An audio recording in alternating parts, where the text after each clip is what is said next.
Бирді дүния керекні, еламасқа иретті. Қойсығызның құлы жылы, бәйлісі бар ерекні. Многим, кто с интересом изучал татарскую литературу в школе, знакомы эти строки. Принадлежат они известному татарскому писателю и поэту Хасану Туфану. Именно в его честь названа улица, где мы сейчас и находимся.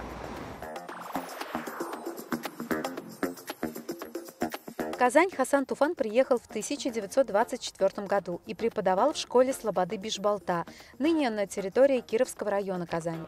Работал корреспондентом газеты «Социалистик Татарстан», редактором литературных и музыкальных передач в радиокомитете, а затем до 1937 года ответственным секретарем журнала «Совет Адабията», создавал свои произведения.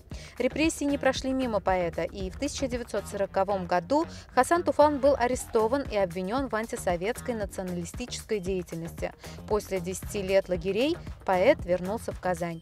Творчество Туфана вошло в золотой фонд татарской поэзии. Хасан Туфан был удостоен государственной премии ТАССР имени Габдуллы Тукая. Имя Хасана Туфана носит улица в московском районе Казани. В разное время там проживали композитор Аллагиар Валиуллин и педагог Павел Шмаков.